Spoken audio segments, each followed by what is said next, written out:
कभी कभी क्या होता है कि अपन किसी व्यक्ति से कुछ परचेस करते हैं। पेमेंट करते समय अपन कुछ हिस्सा तो कैश में पेमेंट करते हैं और बाकी अपन उधार में पेमेंट करते हैं। या कभी कभी हम किसी व्यक्ति को कुछ बेचते हैं लेकिन उसका कुछ हिस्सा तो अपन कैश ले लेते हैं और बाकी अपन बोलते हैं कि चलो बाद में दे देना। लेकिन आपको मालूम है, ट्रेड डिस्काउंट तो कोई भी बिजनेसमैन होता है वो हर किसी को दे देता है, लेकिन कैश डिस्काउंट केवल कैश सेल्स पर ही देता है। लेकिन जब कुछ हिस्सा कैश में हो जाता है और कुछ हिस्सा क्रेडिट में हो जाता है, तब हमारे लिए कैलकुलेशन करना थोड़ा सा मुश्किल हो जाता है। हम एक क्वेश्चन देखते हैं, इससे हमको समझ में आएगा। देखिए, goods sold to Nimish worth ₹30,000 at 10% cash discount and 5% trade discount, 1/2 amount received. मतलब निमिश को 30,000 रुपये का माल बेचा 10% कैश डिस्काउंट पे और 5% ट्रेड डिस्काउंट पे, और उसने आधी रकम ही दी, मतलब पूरा पैसा नहीं दिया, उसने आधे पैसे दिए। अब क्या हो रहा है यहाँ पर, सेल अपन ने कितने का किया उसको, अपन ने सेल किया उसको 30,000 रुपये का माल। लेकिन आपको मालूम है निमिश को हमको डिस्काउंट, ट्रेड डिस्काउंट तो देना ही पड़ेगा, क्योंकि ट्रेड डिस्काउंट हम हर कस्टमर को देते हैं। इसीलिए 30,000 का 5% निकाला, जो ट्रेड डिस्काउंट होता है, जो कि 1,500 रुपये आ रहा है, उसको लेस किया तो 28,500 हमको उससे लेना है। लेकिन 28,500 का भी आधा उसने कैश में दिया, मतलब 14,250 उसने कैश में दे दिया और बाकी उसने उधार दिया 14,250, आधा उसका उधार हो गया। अब 14,250 पर जो कैश वाला हिस्सा है उसका 10% आपको डिस्काउंट लगाना है, 1425 आता है।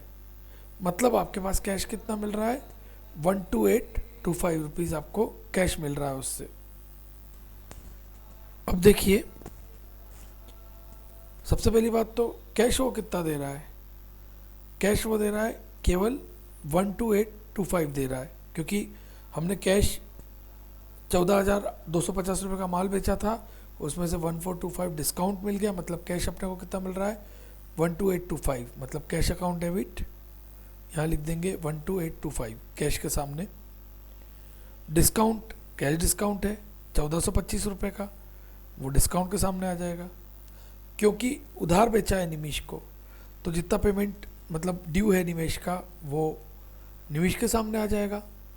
और बाकी जो टोटल है इन सब का, मतलब 28,500 रुपये,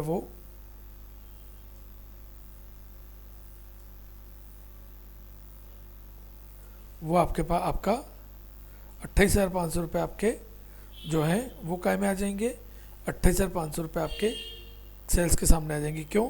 क्योंकि आपने उसको 28,500 का माल बेचा है। मतलब हम जनरल एंट्री कैसे करेंगे, कैश अकाउंट डेबिट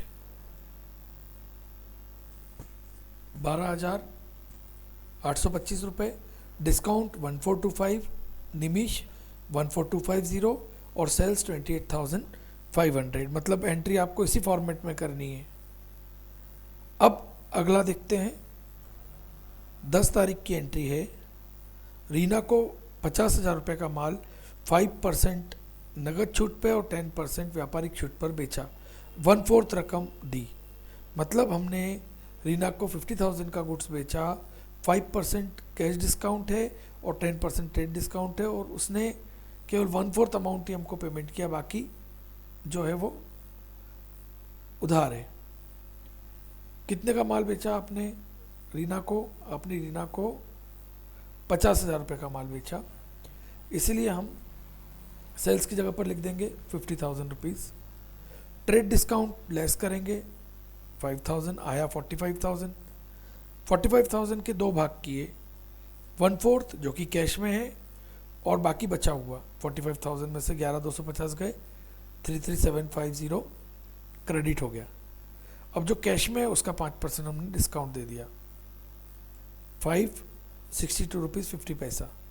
मतलब हमें कैश मिल रहा है 10687.50।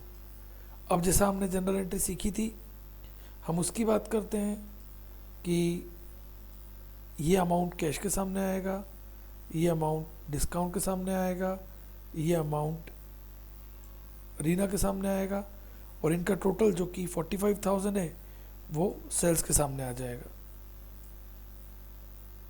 और जैसे हम जनरल एंट्री करते थे, हमको वैसे ही जनरल एंट्री करनी है। मतलब cash account debit, discount account debit, Reena debit to sales.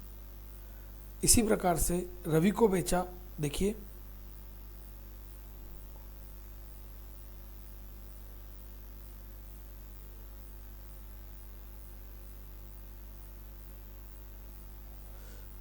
goods sold to Ravi of 50,000 at 10% cash discount and 10% trade discount, 1/4 amount received।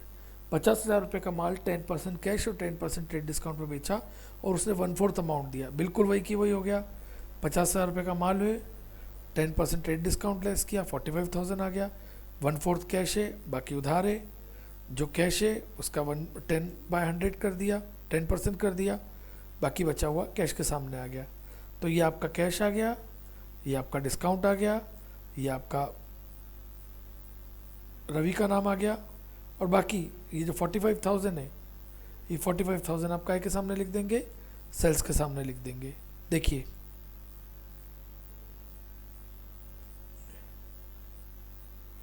Cash account debit 10125, discount account debit 1125, Ravi debit 33750, और इनका total हमने sales के सामने लिख दिया। अब हम purchase की बात करते हैं। यदि हमने ख़रीदा तो कोई अलग बात नहीं होती, ख़रीदा तो भी हम वही एंट्री करते हैं, वैसे ही करते हैं। जैसे इसमें आपने 8,000 का गुड्स अनिल से ख़रीदा है 20% टीडी पर और 10% सीडी पर, और 1/6 अमाउंट उसने पे किया आपने को। 8,000 रुपये का माल था, सबसे पहले ट्रेड डिस्काउंट 20% लेस किया, ये कैश वाला, ये सेल्स वाला अमाउंट आ गया, परचेज वाला अमाउंट आ गया। फिर इतने का 1/6 1067 लिखा, ये इतने का कैश दिया उसने, इस पर अपन ने 10% डिस्काउंट उससे लिया 107, मतलब अपन ने 960 रुपये नगद दिए परचेस करते समय, और 6,400 में से 1067 को लेस किया, तो ये उधार की रकम आ गई। अब चूंकि अपन ने ख़रीदा है तो क्या हो जाएगा, अपन ने ख़रीदा है तो परचेज हो जाएगा। परचेज के सामने अपन 6,400 लिख देंगे, और कैश के सामने अपन कितना लिख देंगे, 960 लिख देंगे। डिस्काउंट के सामने 107 लिख देंगे, अनिल के सामने 5333 लिख देंगे। मतलब आपकी जर्नल एंट्री हो जाएगी परचेज अकाउंट डेबिट, ये एक ही टेबल में बनेगा, वो तो पेज खिसक गया आगे, इसलिए 2 हिस्से में बन गया मेरे। अब देखिए यहाँ पर एंट्री होगी purchase account debit to Anil to cash to discount. ऐसी लास्ट एंट्री है कि संजय को आपने गुड्स बेचा है, सेम है, संजय से आपने गुड्स खरीदा है। कितने रुपए का गुड्स खरीदा है संजय से आपने, 1 लाख रुपए का खरीदा है। 10% कैश डिस्काउंट है, 30% कैश डिस्काउंट है, 10% ट्रेड डिस्काउंट है, उसने आधा पेमेंट अपन ने उसको किया है। बिल्कुल वही का वही, 1 लाख रुपए, 1 लाख रुपए में से ट्रेड डिस्काउंट लेस कर दिया आपने, 10,000 रुपये आया 90,000, इसका आधा पेमेंट किया 4,500 रुपये, फिर 45,000 रुपये, और बाकी उधार हो गया 45,000। फिर जो 45,000 था उसका अपन ने 30% डिस्काउंट लेस कर दिया, 31500 आ गया। और जर्नल एंट्री हो जाएगी परचेज अकाउंट डेबिट 90,000 रुपये to Sanjay 31500, to cash 13500, to discount 45,000 रुपये। और इसके बाद आपको अपन जैसा टोटल लगाते थे वो टोटल लगाना है। मैंने इस क्वेश्चन में टोटल नहीं लगाया है, लेकिन आपको लगाना है। ऊपर से लेकर नीचे तक का सब टोटल लगाएंगे। ध्यान रखिएगा ये टोटल दोनों तरफ बराबर ही आता है। इतना कीजिए, बाकी कल करेंगे।